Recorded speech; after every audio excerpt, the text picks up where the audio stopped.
Hey, welcome to Ice Age TV, and what are you doing now besides my first oil change? Yeah, even for me being the Hellcat Mopar guy, all these years of owning these Hellcats, I usually don't put a lot of miles on them, so rarely have I ever had to do oil change, because usually when I buy these cars, we just put together the package of the maintenance service plan, because that's what the guys want to do to make money in the back end, and that's what I do. But this would be a first for me, changing the oil in my Hellcat Charger.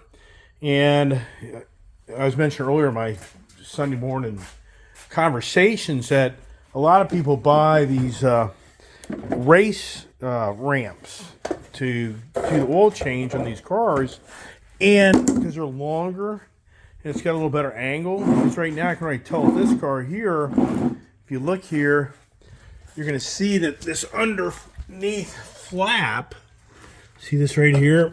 This is going to hit that. So as I push this up underneath here, you'll see what happens. So see, look, it's already hitting it. All right. So I'm going to have to take this underbelly panel off for this to work.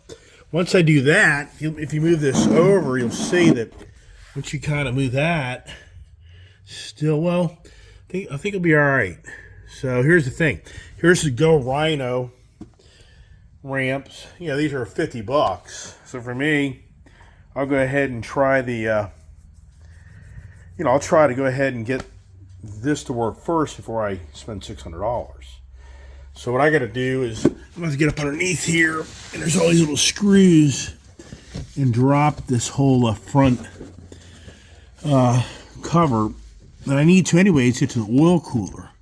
So, I'll have to do that no matter what. So it's not like I'm doing double work here to get this up to work in this ramp. So follow me along as I do my oil change this morning on my Dodge Charger Red Eye Hellcat.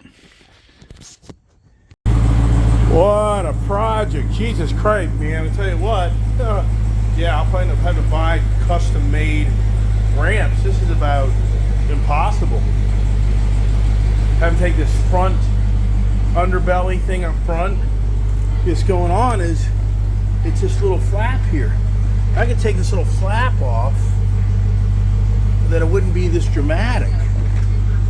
But this is just a pain in the ass, man. This is dramatic. Yeah, so let's see how this all plays out, and I'll tell anybody out there that, yeah, it's too much work just to get the front pan off to get this thing to go up in this damn ramp. Yikes.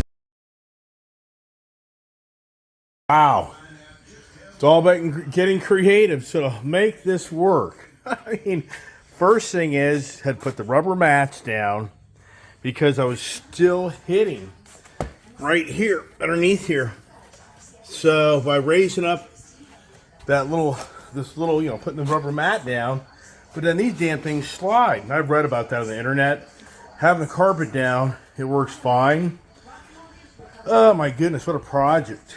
I mean, just getting this thing, biggest concern is you don't want this damn thing dropping on the ground, if you know what I mean. So, anyways, we're making progress here in the first ever for me oil change on my Dodge Hellcats. And yeah, now she's been running, she's been going up and down, got to let her cool down a little bit, but yeah, the adventure continues. So I hope this is helping you.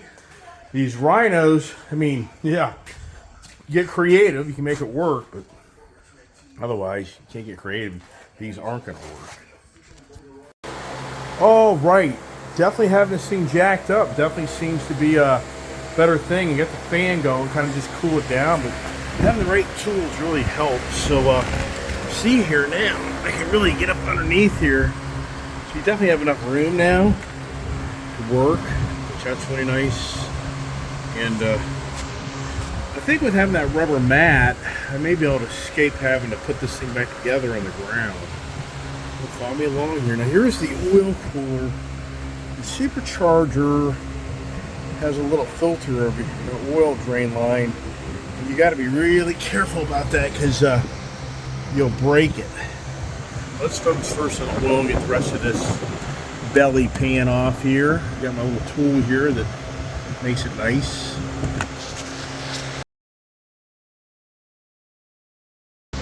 All right, got the oil pan exposed. See there, nice little oil pan there.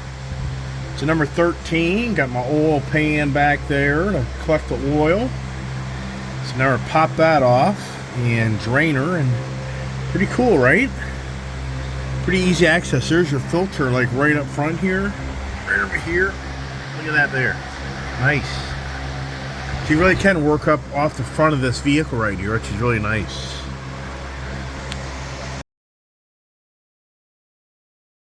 Damn, that's dirty ass oil. Yep. Whoever had this car, they didn't really stay on top of that. Look how dirty that is. I'm so glad I'm changing it. I mean, this is crazy.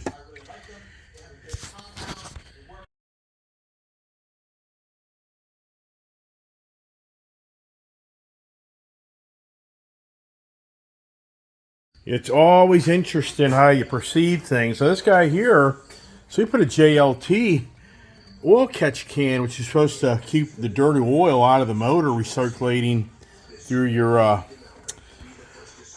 anyways, whole point is this here catches oil that you don't want going back into your motor, unburnt fuels, and to contaminate your oil. But Jesus Christ, look at this oil. When I take a picture of it, it's dirty as all get out. All right, follow me along. All right, now we're to the oil, I should say supercharger oil cooler. This is pretty simple, actually. See right here, back it out for you a little. So right here, this is actually the plug. What you do, what I do is you take a pair of like vice grips or whatever you want to use. You want to secure this, pipe wrench. And so when you're pulling on that, because there's many stories of people screwing up these aluminum lines, so this twisting.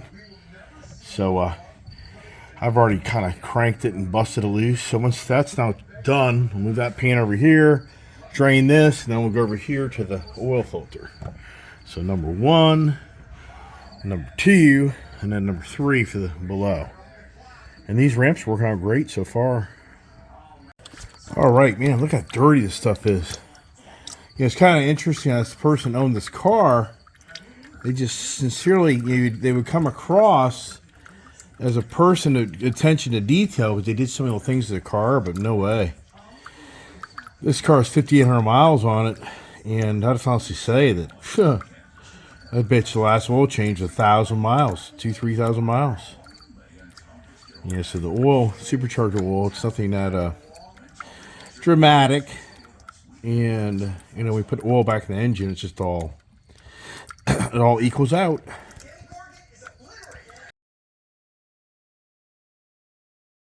All right, now it's time for the oil filter change. What you do, you just get your oil filter, make sure it fits the new one, and we're gonna get up underneath here with my gloves on and yank this thing off. Got the oil supercharger oil bolt back on here, and so it's pretty cool. It seems to be pretty easy access, so let me see how that goes. That's all tightened up. Man, I just can't get over how dirty this oil is. Dirty. All right, got the filter off. Now some people are like, you better put a SRT filter on there. And okay, well, this is what I got, the Mobile 1 extended performance. Got the European car formula. There's a whole Shell or Pennzoil versus Mobil debate. Yeah, okay, whatever. So here's the kicker, though. I couldn't use that oil. So I had this here. That didn't work. Too tight. So I got the universal one, the strap one. That's the best one you can have. The strap one always saves you. This is really nice. Go to the parts store. So universal. That strap grabs the oil filters. If anybody out there is looking to get the right stuff, or you just get the right size one of these that fits on this. I don't have the big enough one. That's probably the better choice. All right, so now I just put the I put oil around the ring. It's just so, the only reason you do this so this doesn't get too hot and get stuck to the engine block, and you have rubber that's stuck in your engine block. So now we'll put that up here in the engine, and I'm going to wipe down the surface of the where the oil filter came out and follow. All right, oil's all out. Just hand tight that oil filter just nice and tight.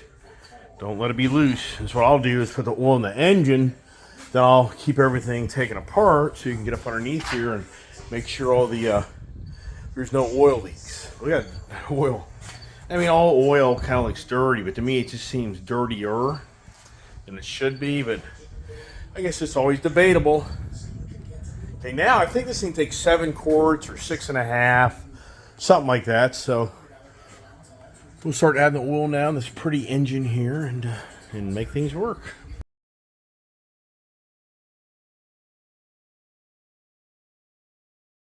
All right, getting the oil in, and boy, I tell you what, man, I used that big 5-gallon, or 5 gallons, right? 5-quart container, and that damn thing was overflowing. I mean, this thing just started back pressure and started blowing out of that. So you got to take your time on that. Look at this, the filter here. It looks dirty to me, or is it? Maybe I'm just, nah, I don't know. Yeah, looks dirty to me, because that's the next project, right? All right, follow me along. So I think this thing takes 7 quarts or 6 quarts. I got to look it up.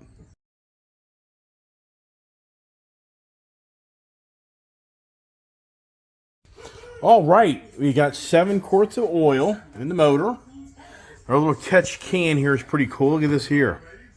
See this little bad boy here? It's supposed to catch all the unburnt fuels and bypass, I guess, get up in the upper engine. And supposed to just help you cut down the acid buildup back in your bottom oil pan, I guess, is the whole idea. And so, yeah, it's pretty just doing its job. We like that. So we'll dump this out now. And that's what I do. I recycle the oil like you're supposed to, right? So I put them in my containers over here, and that's what I just did. I just emptied that big yellow container in these other containers, reuse the containers. All right, putting the oil catch can back on. You know, if my understanding here, see, if you look at these connections, they go back into your breathers. This is your breather for your manifold. So the idea is you're getting some unburnt, I guess basically the oil cycling through the motor a little bit, or your unburnt fuels or whatever, and it cycles this stuff back into your engine, which is now just contaminating your oil. So the whole idea behind this is it's supposed to filter out any bad oil going back into your motor, I guess. I mean, I'm sure it's a little more detailed than that, but just the gist of it is it's pretty cool. That's what's cool for me lately. I've been buying some nice used stuff. And usually I'm the guy that spends all this money putting all these little cool things on it. And this JLT, this is a nice, you know, this is not a cheap setup. So, you know, the guy spent money, that's for sure. And so anyways, he just nice hand tight it down, and so it keeps it sealed. And all right, so let's go to start the engine up after I put my oil cap back on and see how we're doing here. All right, the moment of truth. Let's start her up and hear the engine lock up, right?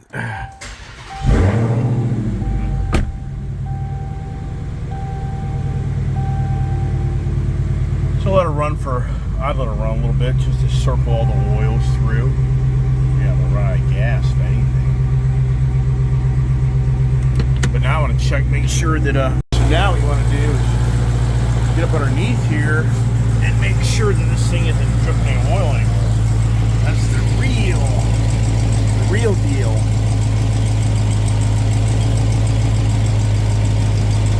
Here, see, there's the supercharger. Oil filter I'd be most concerned about. Alright. This car has such a nice exhaust note to it. Tell you what, this morning I left the car show and I got into it and this thing went sideways through the intersection. Yeah. I mean, and there was a cop way down the road. And I was thinking, oh great, that guy just saw me go sideways. I mean, the car, whole back end busted out loose. I mean, I didn't think it'd get that radical. So, these rear tires definitely, nice tires on a cool day. Yeah, goose egg, 0. All right, let's check the oil. Another thing you like to do is kind of just listen to that engine. It has that sewing machine noise to it. Sounds really good. Thank goodness, right? All right, now the moment of truth here. Let's pull this out. See what we got here, right? A lot cleaner. This thing's kind of tilted back, so I just can't see how you could really accurately, look at that oil change. Look at the difference how clean that oil is now. That's even hard for the phone to see, right? Yeah, so it looks like it's down a little bit, but it's only because I think that the car is tilted back up in the stand. That'd be my guess. When I put it down on the ground, I'll check it again. But oil looks a lot better. And that's what spurred me to change oil in this car was the oil, the oil looks so dirty. And I was like, man, it's kind of incredible. You hear a lot of people beat up the Carvana, and I get it. I mean, it's just life. But what's really interesting is when I bought this Challenger, they went over that whole car. I mean, that car's oil was just clean as could be. Car was pretty respectable and being cleaned up. Now this car here, we kind of rushed it to get the car from the auction and back, to the dealership. And, so I'm not going to be critical. But what I'm trying to share is Carvana seems to spend a little bit more time going over the cars. And I'm not saying other dealerships don't, but there's definitely, what I'm noticing is Carvana will just change the oil and everything. I could be wrong on that, but my experience so far has been it seemed to be pretty good. So you got to wonder the other guys, because the used car market's so busy now, they just kind of shovel them through and don't spend the money on them. But anyways, I hope this video here has helped you. But let me now, before I kind of wrap it up, this is going to be the key. Can I get this car back down on here? The most of the work was just taking this dang thing apart. This was a project. Yeah, so let's put that back together and I'll tell you how it goes. All right, got the belly pan. Putting that front whole underbelly thing, that's the most work, believe it or not. That's a project. Jesus Christ. Now, here's a concern. Coming back down, this is going to drag on this and break. So what I'm going to do, I'm going to add another mat. See these mats over here? So a little bit more work, but I think my theory will play out. Follow me along. All right, I just double stacked. Let's see if I'm right or wrong as I go down and rip my frickin' whole front fascia bottom thing off, right? We'll find out shortly. So I got two. Well, I did it. So that worked. So 2 rubber mats leading up to this makes it work. So if anybody out there wants to buy these Rhinos will work these low profile cars, but you got to get creative. Got to have a carpet. Then you got to have 2 rubber mats to kind of just raise it up just so that bottom doesn't rub. Really curious on my GT500 how that plays out. But anyways, there you go. I hope this channel, Ice Age TV, has helped you become your own mechanic today and working on your Hellcat, Charger, Challenger. Same thing. Each car is going to have the same basic challenges being such a low profile vehicle. So thanks for watching Ice Age TV and hope you have a blessed day and learn something today.